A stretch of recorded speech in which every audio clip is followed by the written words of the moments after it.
Hola, Konnichiwa. bienvenidos a Mex Japón, un podcast desde la Embajada de México en Japón, en donde hablaremos sobre nuestros dos países, su historia, su actualidad, los mexicanos aquí, los japoneses allá y muchos otros temas sobre México y Japón. Acompáñenos.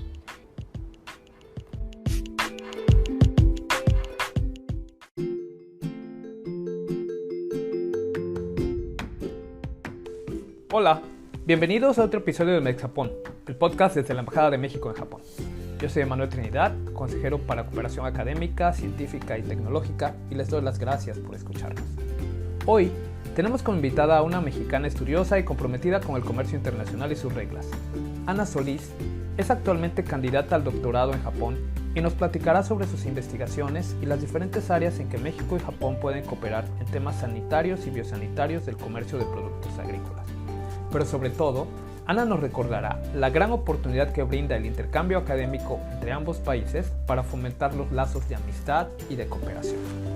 Para conocerla mejor, les platico que Ana Solís estudió licenciatura y maestría con especialización en Derecho Económico Internacional en la Universidad de Burdeos, Francia. Ha recibido becas de excelencia académica de los gobiernos de Canadá y Francia, de la Comisión de Naciones Unidas para el Comercio y Desarrollo, y ha realizado cursos de especialización en la Universidad de Quebec en Montreal y en el Instituto de Comercio Internacional de Berna, Suiza. Sus campos de interés son régimen de la OMC, mercados públicos, urbanización, medidas sanitarias y fitosanitarias, barreras técnicas al comercio, agricultura, tratados de libre comercio y derecho internacional de inversiones. Ana Ofelia Solís ha colaborado como investigadora y analista junior de comercio exterior para la UNCTAD y el PNUD, y ha sido conferencista para la Universidad Fordham en Nueva York y la Universidad Técnica de Berlín sobre nuevos modelos de agricultura urbana. Es miembro de la Sociedad Quebequense de Derecho Internacional y de la Asociación de Derecho Internacional de Yokohama. Actualmente es candidata a un doctorado en Derecho y Políticas Transnacionales en la Universidad Nacional de Yokohama, Japón, con una beca de excelencia del Ministerio de Educación japonés. Muchas gracias, Ana, por conversar con nosotros hoy sobre todos estos temas. Y bueno, para iniciar, cuéntanos un poco cómo llegaste a Japón. ¿Qué detona tu interés por estudiar en este país? Yo estaba en esos momentos que decidí venir a Japón, estaba en Canadá, tuve la oportunidad de hacer una estancia de investigación y para decidir justamente si quería hacer un doctorado o no, pues porque es un proyecto grande. Y siempre me interesé mucho en el comercio de productos agroalimentarios, porque me encanta comer y comer bien. Y bueno, en México tenemos esa fortuna de contar con una amplia oferta de productos agroalimentarios. Entonces, en mi estancia de investigación, vi estudiando que Japón es el país que más recursos ha hecho a la Organización Mundial de Comercio para disputas de productos agroalimentarios. Es el país que más ha aportado en sustancia jurídica para desarrollar este tipo de derecho, que se llama derecho de medidas sanitarias y fitosanitarias. Japón encajó en ese aspecto para decidir venir acá y también encajó mucho un deseo personal de lanzarme a la aventura, de conocer un país, una cultura diferente de todo lo que yo había conocido antes. Por esos dos motivos que acomodaban mi proyecto profesional y pues mi deseo personal de aventura, eh, fue que, fue que llegué a Japón. Ok, oye, ¿y cómo te interesaste en esta área de Derecho y Comercio Internacional de la que nos hablas? ¿Qué te llevó a conjuntar esos temas para especializarte en este estudio? Lo que me llevó a querer especializarme es que cuando los países realizan comercio de bienes y servicios, no es un tema tan apasionante como el tema de la comida. Todos los días necesitamos comer, necesitamos comida en nuestras mesas y es algo, es una cuestión, digámoslo así, el comercio es una cuestión de vida o muerte, cuando ya lo ve uno en la Claro. realidad cómo funciona. Y más es el único comercio que es atípico de todos los otros tipos de comercio, el comercio de productos agroalimentarios. Y como lo dije antes, ¿no? Desde lo básico, a mí pues me encanta comer, pero reconozco también el derecho de tener acceso a productos agroalimentarios de calidad, que sean sanos para las personas, la soberanía, la autonomía alimentaria de los países. Entonces, este carácter singular de este tipo de bien y su comercio fue lo que me llevó a querer especializarme en esta área. Creo que va muy ligado al bienestar de la persona y es más que nada eso el motivo por el cual yo quise especializarme en esta área de derecho, el bienestar del individuo y de su ambiente, porque también la cuestión de agricultura toca mucho al medio ambiente, al individuo y su hábitat. Es un área muy completa, creo yo, del derecho, de las más completas que existen y de las más complejas también. Oye, dos cosas se me ocurren preguntarte de lo que nos mencionas, y un poco para pedirte nos ayudes a entender mejor. ¿Qué quieres decir con la autonomía alimentaria de los países? ¿Y por qué este comercio es el más atípico de todos? Este comercio de productos agroalimentarios es el más atípico de todos. Con autonomía quiero decir soberanía principalmente. Vuelvo al caso de Japón, ¿no? Que Japón es un país que importa casi todos sus productos agroalimentarios. Es un país muy dependiente y pues eso influye también en los precios, ¿no? Y en el acceso a estos bienes. En el caso de México, pues México cuenta con la dicha de tener amplios kilómetros y kilómetros de tierras para trabajar, de tener un clima que beneficia también la agricultura. Sin embargo, pues se ve, ¿no? Que el campo está un poco tal vez al margen del interés de las políticas públicas en México. Entonces, eso quiero decir yo con soberanía. Y vemos que México se dirige un poco más hacia la falta de soberanía importando, por ejemplo, vemos en los alacenes, ¿no? Importando tal vez arroz, frijol de Estados Unidos, porque es más barato, porque pues allá hay subsidios, ¿no? A diferencia de México. Eso también encaja en la segunda pregunta que me hiciste de por qué atípico, pues porque este comercio de bienes agroalimentarios, uno de los principales que recibe o no subsidios, ¿no? Y pues esto tiene mucho que ver en la cuestión de los precios y el acceso a estos bienes que se traducen en el bienestar de la persona a final de cuentas, ¿ya? Oye, y de esto permíteme un poco preguntarte ahora, precisamente porque tus investigaciones han sido en cuanto a bioseguridad y medidas sanitarias en lo referente al comercio internacional de productos agrícolas. Y en este aspecto, ¿cómo crees tú que pueden México y Japón cooperar en este campo?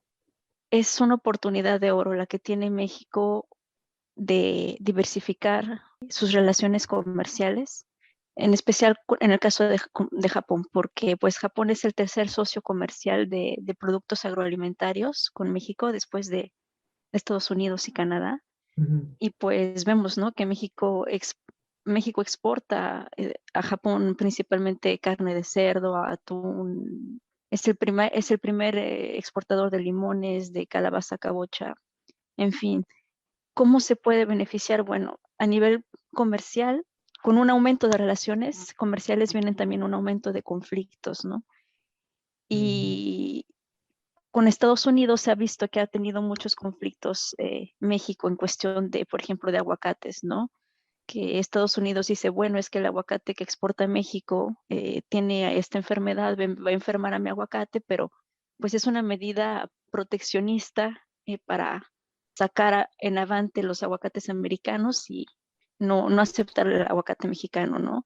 Cuando Estados Unidos menciona esto, pues se ve que México y Japón triplican la cantidad de aguacates que México estaba exportando a Estados Unidos, triplica esas cantidades en Japón, ¿no? Y pues se vio, ¿no? No hay ninguna enfermedad eso es lo que lo hace complejo este comercio, que muchas medidas de protección que bien pudieran ser legítimas, a veces son utilizadas para disfrazar un proteccionismo comercial. Ante esto es bueno que no tener todos los huevos en una sola canasta, ¿no? Entonces, comercialmente se incrementarían las oportunidades de comercio y de desarrollar una política comercial que beneficie a México. Y ya en la materia particular como estudiante aquí en Japón, aprender en la casa, donde se han desarrollado tantos casos de litigio en la materia agroalimentaria, aprender la sustancia jurídica en la casa que ha desarrollado esa sustancia jurídica misma, yo creo que es algo invaluable y bastante enriquecedor. Que México necesita realmente este tipo de intercambio para tener acceso a un conocimiento muy, muy técnico, muy sofisticado, muy especializado, que sí lo tiene México, pero como mencionaba antes, aprenderlo en la casa que lo ha desarrollado es invaluable. Y recientemente has escrito sobre precisamente las medidas sanitarias y fitosanitarias dentro del el Tratado Integral y Progresivo de Asociación Transpacífica, llamado TIPAT o en inglés el CPTPP. Al respecto, quisiera pedirte que si nos puedes comentar un poco sobre ese tratado y su impacto para las relaciones entre México y Japón. Sí, claro que sí. Este tratado fue desarrollado a partir digamos que se vio como una sofisticación del antiguo Tratado de Comercio América del Norte, Canadá y México, cuando se reformó en el actual TIMEC, Uh-huh.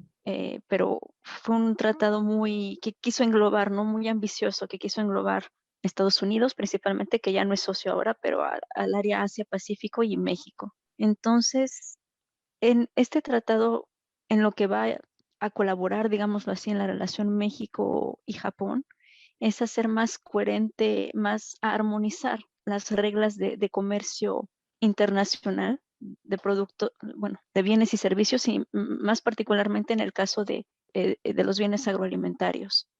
Hay una voluntad de armonización internacional porque pues digamos que México con algunos países tiene unas reglas, con otros países hay otras reglas. Cada país tiene en las cartas anexas al tratado sus propios puntos a tratar, pero al ser un tratado que se inspiró mucho del Tratado de Libre Comercio y ahora del TIMEC, se ve que hay una voluntad de armonización y entonces esto se traduce en minimizar los costos, ¿no? Minimizar los costos de pruebas de detección que se realizan en la frontera de la sanidad de los productos agroalimentarios y creo que se va a transformar en una gestión más eficiente del comercio internacional y como lo dije, sobre todo en estos momentos, en tiempos de pandemia, donde se habla mucho, ¿no? De la debilidad de las cadenas de suministro y demás, el minimizar esos costos, el agilizar el comercio, sobre todo el comercio de comida, creo que es bastante importante. Y a pesar de que,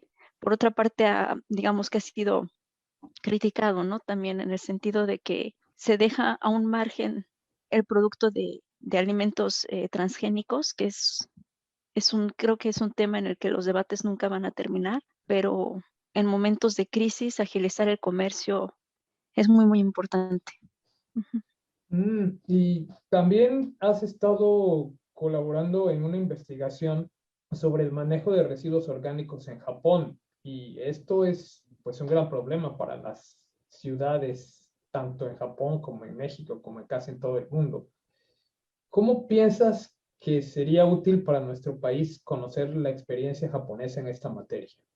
Sí, es un tema también, creo que toca al interés de muchas personas, de muchos compañeros que vinieron de México a Japón también a realizar estudios, aunque estén en ingenierías y en otras áreas, es la cuestión de las llamadas economías verdes, ¿no? O el reciclaje y demás. Y pues el proyecto bueno, en el que participé y del cual elaboré un artículo, pues fue sobre el desperdicio de comida, el desperdicio de comida, sobre todo de casas y de la industria alimentaria, cómo tratar todo eso, ¿no? Se vio que en la ciudad de Atsugi, aquí en Kanagawa, un grupo industrial desarrolló un modelo de composta que es barato y pues el grupo parlamentario de Atsugi pidió la evaluación de este dispositivo que se llama Trash, implantarlo en escuelas, en hospitales y vieron que hay un obstáculo muy grande que es la educación, es el sensibilizar a las personas. Creo que ese es un problema que comparten la sociedad nipona y la sociedad en México, es la toma de conciencia. O sea, más allá de querer reciclar y demás, es la prevención, es el reducir, el reusar y el reciclar, pero principalmente el reducir. Entonces, se vio que al estar esto en las escuelas, pues los genera, ¿no? En los niños, bueno, aquí voy a poner la cáscara de plátano, o aquí voy a poner lo que no me quiero comer, o lo que... Y hay intenciones de adoptar ese modelo para todas las escuelas y para hospitales o lugares públicos donde haya restaurantes para el próximo año. Es un modelo que adoptó el Ministerio de Ecología del Medio Ambiente de Japón para todo Japón a implantarse el próximo año. Y es simplemente, creo que va de la mano el concientizar a la sociedad con la labor del Estado de impulsar localmente esta concientización. Creo que la concientización empieza a nivel local, poco a poco, ¿no? Se va acrecentando. Entonces creo que México podría aprender mucho en este sentido de agilizar, manifestar con políticas públicas locales, modelos de concientización. Mm, Y efectivamente, como tú mencionas, pues la educación es muy importante y eso me lleva a una siguiente pregunta que yo quería hacerte, porque pues tú has recorrido diversos países donde has estado como estudiante, como investigadora y quisiera un poco pedirte tu opinión sobre la importancia que los intercambios académicos tienen para fomentar la colaboración y el mejor entendimiento entre los pueblos. Desde tu punto de vista, como alguien que lo vive y lo ha vivido desde hace tiempo. Yo creo que es más allá del estudio, de la sustancia del estudio mismo, es algo muy enriquecedor porque uno aprende a generar sobre todo mucha empatía, podría decir yo, no sé si es muy ambicioso, espero que no, decir sabiduría, sabiduría de vida.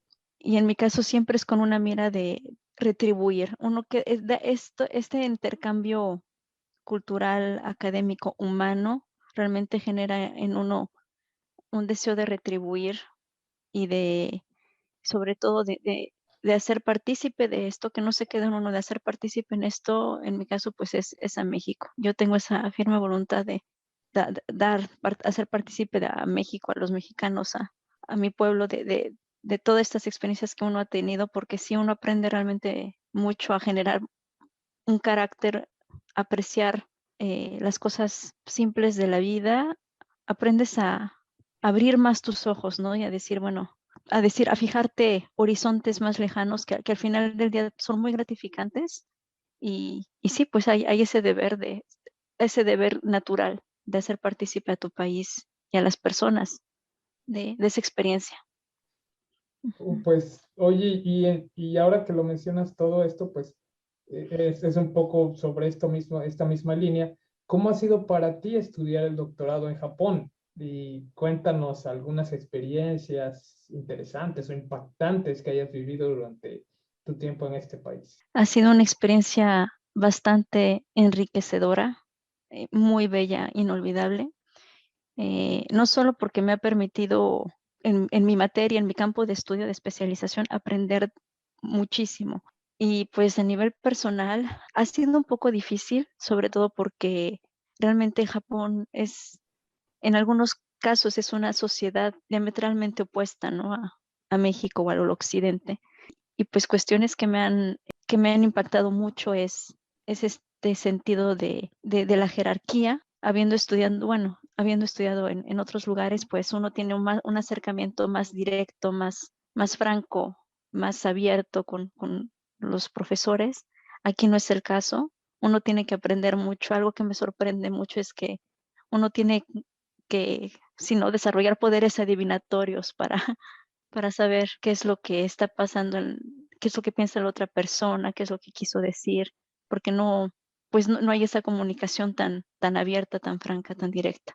Entonces, lo que más me ha sorprendido. Creo que es la principal dificultad que he tenido aquí en Japón, pero por lo demás ha sido inolvidable porque realmente uno desarrolla superpoderes de paciencia, de empatía, de valorizar realmente muchas otras cosas, ¿no? ¿Y Sí. qué le recomendarías tú a otros mexicanos que deseen venir a estudiar un doctorado en Japón, así como lo estás haciendo tú? Realmente deben tener un firme compromiso con ellos mismos, ¿no? De querer hacer un doctorado. Un doctorado es un proyecto que requiere mucha persistencia, realmente mucha persistencia. Pues les recomiendo primero que realmente se armen de ese valor, de ese dinamismo para emprender los trámites necesarios, de no desistir, si es realmente lo que quieren, no desistir. Y pues estar realmente con la disposición de aprender y de agradecer cada experiencia que uno vaya a tener en Japón, concentrarse en lo que uno vino a hacer y pues hay de todo, a disfrutar lo que pase, que sea de agrado, ¿no? Y sin no perder de vista los objetivos que uno tiene, realmente mucha persistencia. Muchas gracias, te agradecemos mucho esta plática y quisiera preguntarte, hacerte unas preguntas que generalmente le hacemos a todos nuestros invitados ya hacia el final de nuestra conversación. Y la primera es, ¿qué le recomendarías a los japoneses no perderse de México? Mm. Dejarse querer. Tratar con mexicanos. Iba a decir la comida en primer lugar, pero creo que eso no se lo van a perder por nada del mundo. Pero en segundo lugar, no tener miedo, dejarse apapachar, dejarse querer por los mexicanos que somos muy querendones. Experimentar eso, el contacto, sí, más caluroso, más franco con los mexicanos del día a día. Y por otro lado, ¿qué le recomendarías a los mexicanos no perderse de Japón? Ay, eso es una pregunta muy difícil. Creo que definitivamente está la experiencia de los onsen, ir a un baño de aguas termales Ujú. y disfrutar realmente de esa experiencia. Va a ser muy liberador para el cuerpo. Oye, y la de rigor, siempre última, ¿tus quesadillas son con queso o sin queso? Con queso. Muy Ok. bien. Pues muchas gracias Ana por esta plática. Te agradecemos mucho lo que has compartido hoy con nosotros y con nuestro público. Y bueno, pues la mejor de las suertes para lo que te falta en Japón y la conclusión de tu doctorado. Muchas gracias, Emanuel, y gracias a la Embajada de México por brindar estos espacios. Bueno, hasta pronto. Hasta pronto.